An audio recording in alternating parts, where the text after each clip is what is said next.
Thank you everyone for joining in. This is Tarun. I just wanted to take you guys to a tour of PixInsight and all the available softwares to get your uh, astro images processed. So PixInsight, as everybody knows, is a very useful software to get your astro process. I think A to Z everything can be done here, but this is not for free.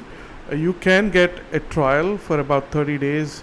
You can test it out and see how it will fit in your workflow. You can always request for a trial license on their websites. I'll have the links below in the description, and you would be able to use it, understand it, and try and see if you're able to use the software to make your astro images. Apart from that, if you want to purchase it, you have the link available. It costs about 250 euros. But apart from that, there are a few other softwares that you want to add into PixInsight to get your images properly, like the BlurXTerminator and NoiseXTerminator from RC Astro, and it's about $150, $160 approximately to even add that into the entire thing.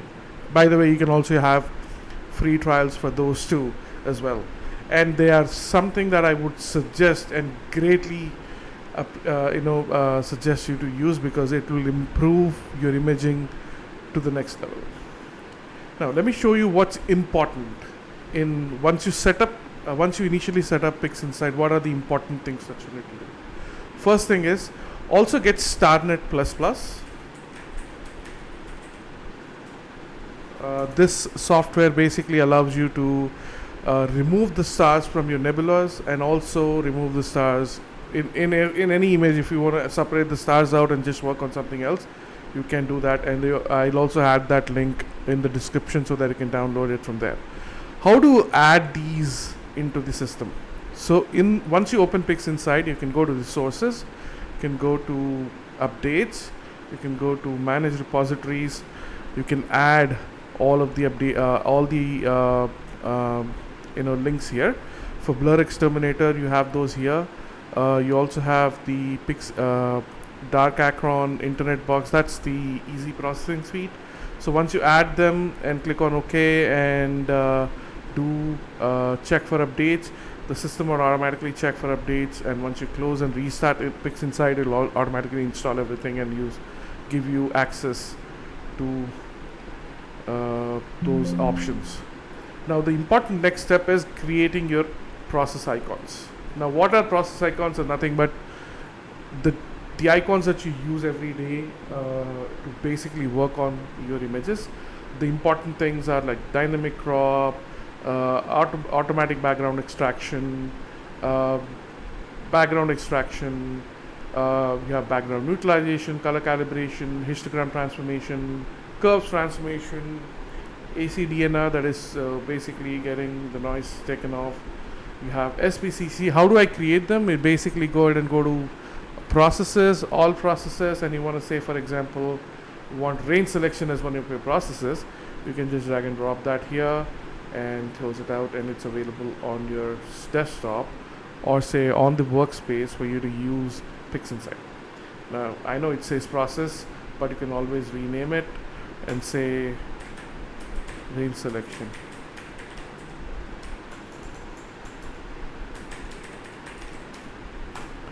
You can always keep it there. You can always save process icons. You can save the process icons so that whenever you want to, you can always load them.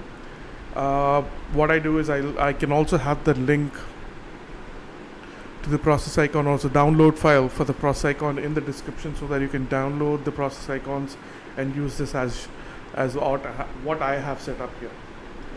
The important thing is, what I basically use day in and day out is the screen transfer function. Let me just open up an image and show you how I work on it. Let's see. Let's open up one day document here.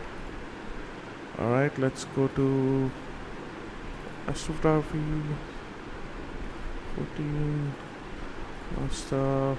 Alright, let's open up this. So this is your linear image, but if you want to if you want to stretch this image without doing a natural stretch, you have two options. You can either go and click on this, that will give you a factor of one stretch. If you want to do this, the second one will give you a factor of 2 stretch. But I would always suggest not using that. I would suggest to keep the screen transfer function open always, because it allows you to unlink the RGB channels and stretch the image so that you would not see that green noise. There you go. The reason you see the green is because when you're actually doing OSC data, there are the pixels are covered with RGB colors, and green is basically getting filled all the time, and that's the reason you see a lot of green noise, and that's the reason we have a CNR in the processors that basically removes the green as well from your system. Right now, if I unlink it and stretch it, I get this image. The next step, basically, again, you have seen in the previous videos, is I'll go into automatic background extraction, do a factor of 2 or 3 based on what kind of gradient I have, and I'll remove the background.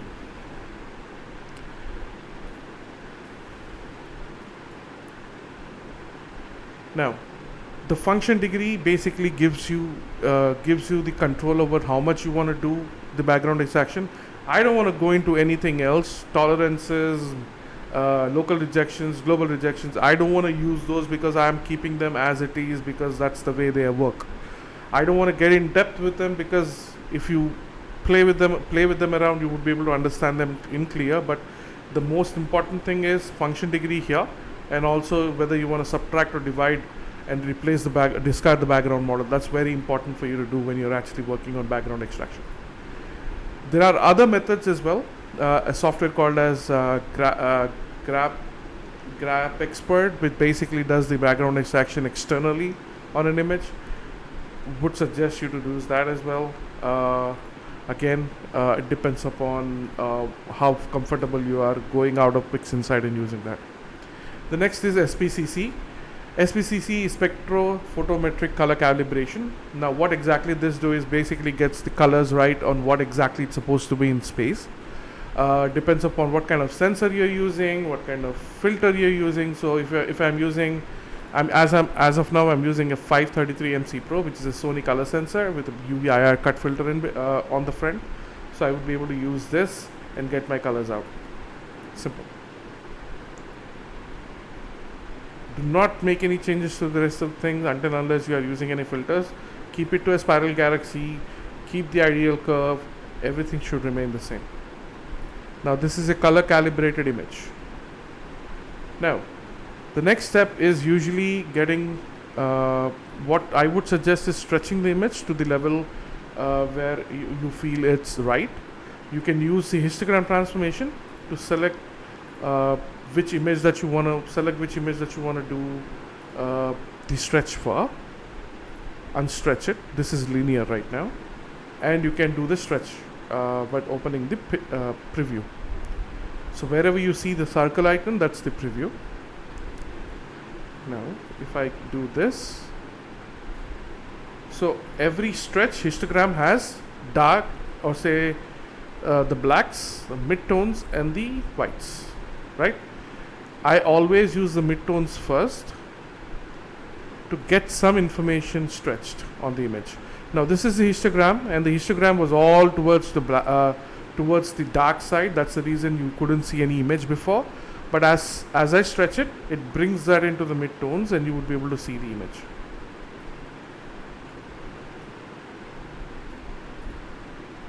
And it keeps stretching.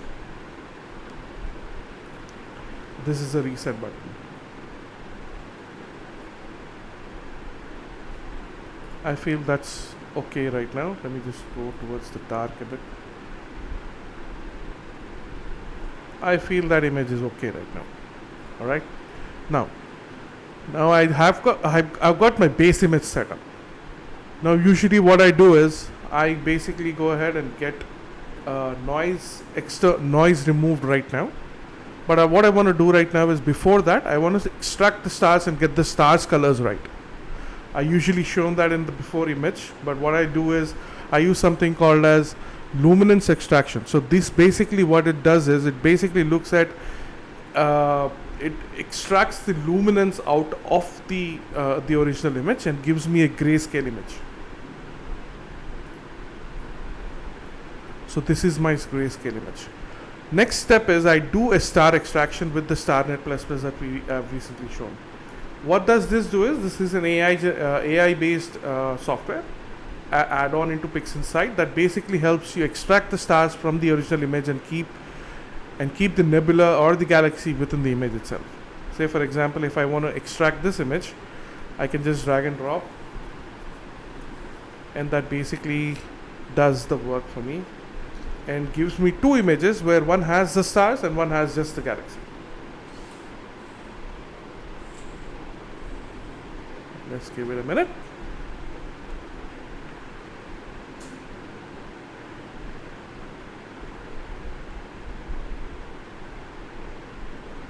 It depends upon which computer you're using and what type of speed you have on the computer. So just give it some time so that it can do its magic. So I have two images here. One is with stars, one is without stars. These are basically masks, right? I can use this to work on the stars individually and on the galaxy individually. But what I would always do is to get the colors right, I basically take my original image. Let me just rename it so that it'll be easy. So what I do is once I get the original image, which has the stars and extracted out, I use the star mask to just work on the stars. Alright, so I just minimize that and I have the mask on. So these functions here basically allow you to disable the mask, enable the mask, and you can show the mask and hide the mask, and also invert the mask if you want to. If you want to just work on the background, you can do that. If you want to just work on the stars, you can do that. Now I can just close StarNet++. Now comes the curves transformation. In curves, this basically allows you to individually work on each channel. So I am right now, it's marked as RGBK. This is the gray channel, or say the entire RGB channel. I can also work on red, green, and blue individually. I can work on any specific components. I can also just work on the luminance components, and I can improve the hue and saturations and work on the hue and saturation as well. So for example, as I want to increase the colors of the stars, usually they are in linear right now, I can go to star saturation, click on saturation, open up a preview, and increase the star saturation. Takes a couple of times to increase it.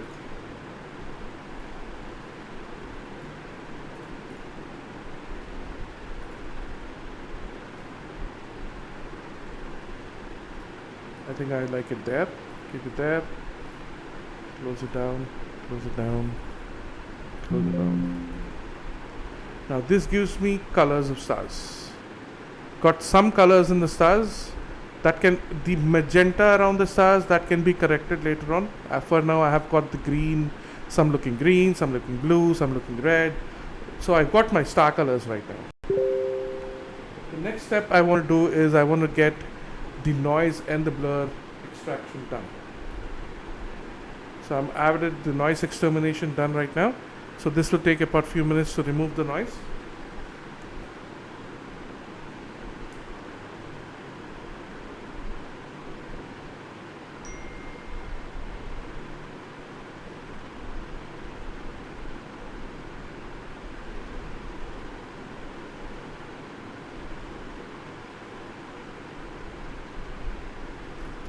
So now the star noise is gone. The noise is completely gone right now. That looks amazing. If I do blur extermination, that basically sharpens the things up and gives me a good sharp image. This would take about a couple of minutes based on the system's capabilities.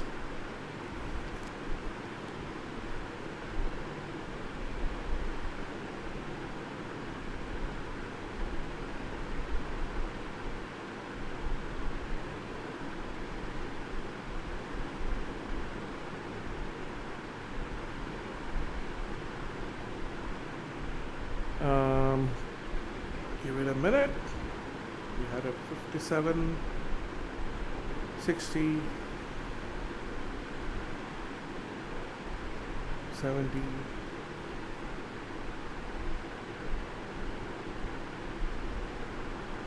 80.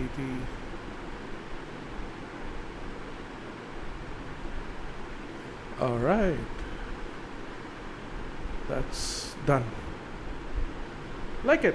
So now I wanted to basically do something else in terms of getting the green noise removed. I can do the SCNR.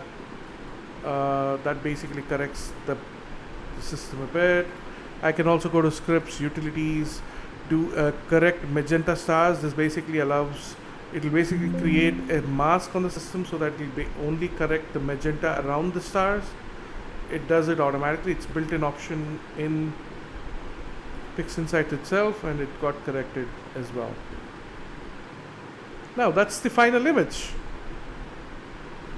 Now, in terms of doing the final image, it depends upon how you want to do it. It's anyone's, it's individual's artistic expression. So I like this image. I'll call it final, but people have redid the same images multiple times over the years. They rework it as soon as they learn something new. They rework on the same image again and get more information out of it.